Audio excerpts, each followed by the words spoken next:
प्रश्न। सद्गुरु, ज्यादातर आसनों में आंखें बंद रखने की सलाह क्यों दी जाती है? सद्गुरु कहते हैं, अगर आप आंखें बंद कर लेते हैं तो दुनिया आपके आगे से ओझल हो जाती है। लेकिन ऐसा तभी हो सकता है जब आपने अपने मन में कोई झूठी दुनिया न बना रखी हो। अभी मैं आपकी ओर देख रहा हूं।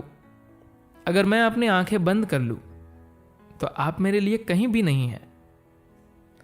इसी तरह अगर आप आंखें बंद कर ले तो बाहरी दुनिया आपके लिए गायब हो जाती है, बशर्ते आपकी कल्पना उड़ान न भर रही हो।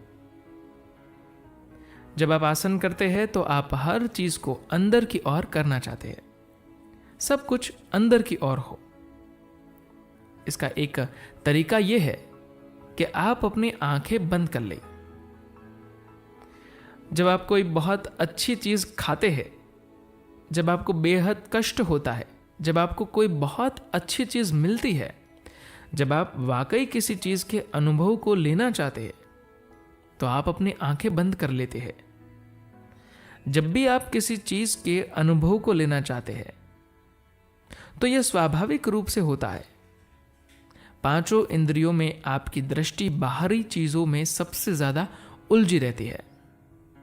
अगर आपकी आंखों की रोशनी चली जाए तो आपका बाहरी दुनिया के साथ तकरीबन आधा लेन देन खत्म हो जाएगा।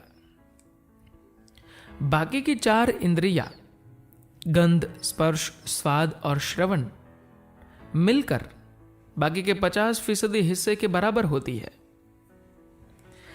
अगर आप दृष्टि खो देंगे तो आपकी सुनने और सूंघने की शक्ति बढ़ जाएगी। लेकिन देखा जाए तो किसी भी इंसान के लिए उसकी आंखें ही सबसे महत्वपूर्ण ज्ञानेंद्रिय है। अगर आप एक कुत्ते की ओर ध्यान दें तो वह इस दुनिया को अपनी सूंघने की शक्ति के बल पर ही जानता है। आपको देखकर वह पता नहीं लगाता कि आप कौन हैं, बल्कि इसके लिए वह सूंघने की क्षमता का सहारा लेता है। लेकिन इंसान के मामले में यह सच नहीं है। उसके लिए उसकी आंखें ही सबसे महत्वपूर्ण है।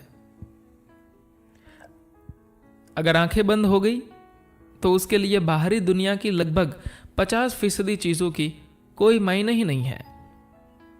यही वजह है कि आसन, प्राणायाम जैसी अंदरूनी चीजों पर असर डालने के लिए क्रियाएं आंखें बंद करके ही की जाती है। प्रश्न। सद्गुरु, कुछ आसनों में पैर के अंगूठों या एड़ियों को स्पर्श करना क्यों जरूरी होता है?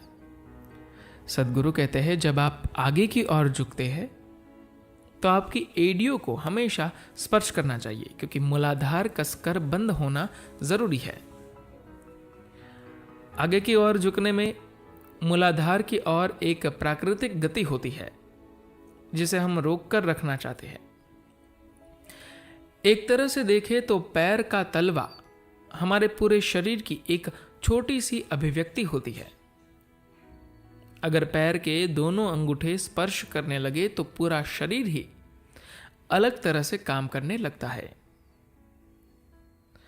अपने देश में आप अक्सर पाएंगे कि जब किसी की मौत हो जाती है तो किसी प्राकृतिक धागे से उसके पैर के दोनों अंगूठों को आपस में बांध दिया जाता है, क्योंकि यह प्रक्रिया कुछ खास चीजों की शरीर में प्रवेश करने से रोक देती है।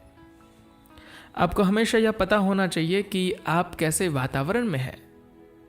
जब दोनों अंगूठे बंद जाते हैं तो आप अपने आसपास की चीजों को अपने भीतर नहीं ले सकते। साथ ही आप खुद में एक पूरा सर्किट बन जाते हैं। वैसे भी आप एक संपूर्ण जीवन है। यह बात अलग है कि कुछ लोग अपने को आधा जीवन ही समझते हैं। अगर उनके पास कुछ चीजें नहीं हो तो वे अपने आप को खाली समझेंगे। योग का एक पहलू यह है कि अपने ऊर्जाओं को इस तरह से सेट किया जाए कि अगर आप यहां बैठे हैं तो आप अपने को संपूर्ण महसूस करें। संपूर्ण महसूस करने के लिए आपको किसी बाहरी चीज या शख्स की जरूरत न लगे। अगर आप किसी से बातचीत या संपर्क करते हैं तो यह उस व्यक्ति की जरूरत के अनुसार हो सकता है, खुद को पूर्ण महसूस करने के लिए नहीं। अपने को ऊपर उठाने का यह एक स्पष्ट तरीका है कि किसी के साथ बातचीत या संपर्क में आपका कोई निहित स्वार्थ नहीं हो। आप किसी नैतिकता की वजह से नहीं, बल्कि अपने स्वभाव के कारण कर रहे हैं, क्योंकि आप अपने भीतर से संपूर्ण हैं। संपूर्णता का यह भाव लाने के लिए पैर के दोनों अंगूठों को साथ रखना महत्वपूर्ण है। कुछ खास किस्म के आसनों में या तो दोनों अंगूठे साथ होने चाहिए या आपके मूलाधार को सहारा मिलना चाहिए। इस तरह से आप खुद को एक संपूर्ण प्रक्रिया में लाने का लगातार प्रयास करते हैं। तब अपूर्णता का भाव या संपूर्ण न होने का भाव अपने आप चला जाएगा। प्रश्न: सद्गुरु, अर्ध सिद्धासन, वृक्षासन और योग मुद्रा जैसे आसनों में एडी को मूलाधार से स्पर्श करना चाहिए। अगर अपनी शारीरिक बनावट की वजह से किसी के लिए ऐसा करना संभव न हो तो क्या किया जाए? सद्गुरु कहते हैं, अगर आप आंशिक रूप से एडी पर बैठे तो यह 0.25 इंच की जगह मूलाधार को जरूर स्पर्श करेगी। इससे कोई फर्क नहीं पड़ता कि आप आदमी हैं या औरत। एडिया फिसलेगी या नहीं, यह इस बात पर निर्भर करेगा कि एडिया मूलाधार में कितने आराम से सेट हुई। एक बार आपके शरीर में थोड़ा भी लचीलापन आ गया तो यह अपने आप वही टिकी रहेगी। उदाहरण के लिए, जब आप जानूर शीर्षासन करते हैं तो अपनी सुविधा के लिए एडियो को दूर मत हटाइए। इन आसनों में सबसे अहम बात यह है कि आप मूलाधार पर पूरा दबाव डालना चाहते हैं। धन्यवाद।